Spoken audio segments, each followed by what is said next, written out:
আবার কোথাও বিজয়ের দ্বার উন্মোচন করে তারা সত্যের পথ দেখাচ্ছে। সেই ধারাবাহিকতায় আমরা একসময় জুলুম নির্যাতনের শিকার হয়ে ফাঁসিবাদী শাসনের বিলাপ করে নতুন রাষ্ট্র গড়ার প্রত্যয় নিয়ে 5ই আগস্ট আমাদের দেশে নতুন করে এক গণ অভ্যুত্থান হয়েছিল।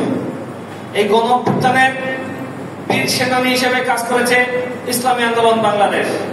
আপনারা দেখেছেন ইসলামী আন্দোলন বাংলাদেশের মোহতারাম আমির তিনি বজ্রকণ্ঠে বলেছেন, ওরে নরপিচাস, তুই কেন আবু সাইদের বুকে গুলি করলি? তার অর্থ হলো এর ভিতর থেকে যে ঝাঁঝালো কণ্ঠটা বেরিয়ে আসছে তাদেরকে তিনি নরপিচাস বলে আখ্যায়িত করছেন, অর্থাৎ তাদেরকে মানুষ বলে আখ্যায়িত করেননি। আর সে নরপিচাসের জায়গা বাংলাদেশে হয়নি।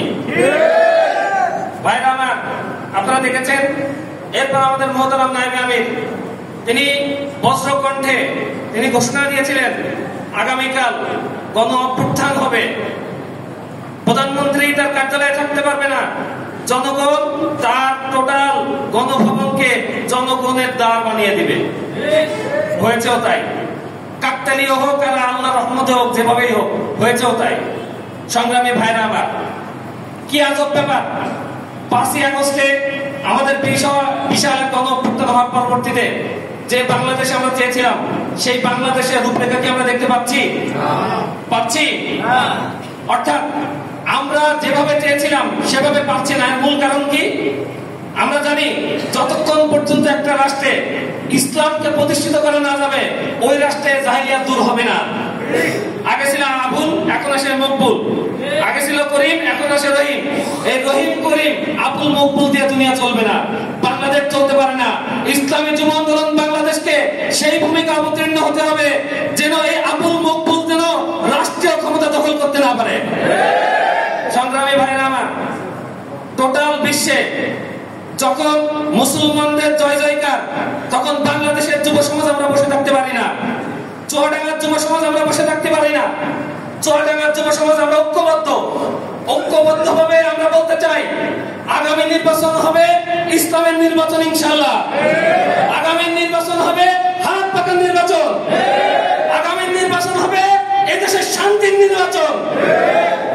এই শান্তির জন্য আমরা মনে প্রাণে বিশ্বাস করি পিয়ার পদ্ধতিবিহীন বাংলাদেশে কোন নির্বাচনী ফলাফল সুস্থ শান্তিরূপে আসতে পারে না।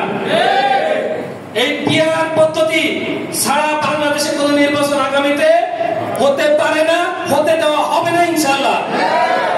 পিয়ার পদ্ধতি না হলে কি হয়? 40% ভোট পেয়ে কেউ পায় 32টা সিট আর কেউ পায় 200 সিট।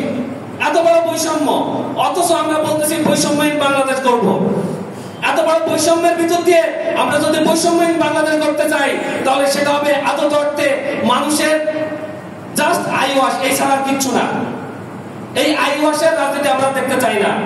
আমি বর্তমান যারা সংস্কার কমিটিতে আছে তাদেরকে বলবো, আপনারা কোনোভাবেই সংস্কারের আগে নির্বাচন দিবেন না এবং সংস্কারের ভিতরে অবশ্যই পিয়ার পদ্ধতি অন্তর্ভুক্ত করতে হবে।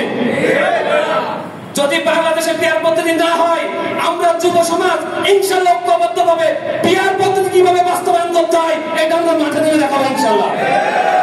সংগ্রামী ভাইরা আমার, আমাদের আমির যখন ঘোষণা করবেন মাঠে নির্বাচনের জন্য ঝাঁপাই পড়ার জন্য, আমরা যুব সমাজ ঐক্যবদ্ধ আছি ইনশাআল্লাহ। যখন যেভাবে ডাক দিবে বিশ্বায় হুজুরের কথা মতো আমরা সকল বুঝে বুঝে আমাদের করা পাহারাদারি করবো ইনশাআল্লাহ। কি পারবো না ইনশাআল্লাহ? ইনশাআল্লাহ।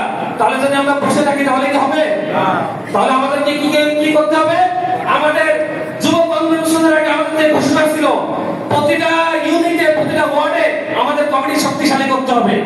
আমি যুব আন্দোলন ইসলামী যুব আন্দোলন বাংলাদেশ খুলনা বিভাগীয় সাংগঠনিক সম্পাদক হিসেবে আপনাদের কাছে এই কথা বলে যাচ্ছি যে আমি ইনশাআল্লাহ আপনাদের সঙ্গে প্রতিটা ইউনিটে, প্রতিটা ওয়ার্ডে, প্রতিটা থানায়, প্রতি জেলার সকল জায়গায় আমি সফর করতে রাজি আছি।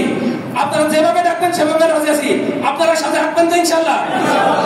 আপনারা যদি থাকেন চুয়াডাঙ্গা জেলা শাখায় ইনশাআল্লাহ আগামীতে একটা মডেল জেলা হবে, একথা আমি বিশ্বাস করি। আপনারা কি বিশ্বাস করেন? আগামীতে চুয়াডাঙ্গা জেলা শাখা আমরা যুব আন্দোলনের একটা গণজাগরণ দেখাতে পারবো ইনশাআল্লাহ। আপনারা কি আমাদের সাথে আছেন ইনশাআল্লাহ? এখন থেকে দাওয়াতি কাজ সর্বোচ্চ রূপে করতে পারবো তো ইনশাআল্লাহ? ইনশাআল্লাহ। দেখা হবে রাজপথে, কথা হবে স্লোগানে আজকে যে কমিটি হবে, এই কমিটি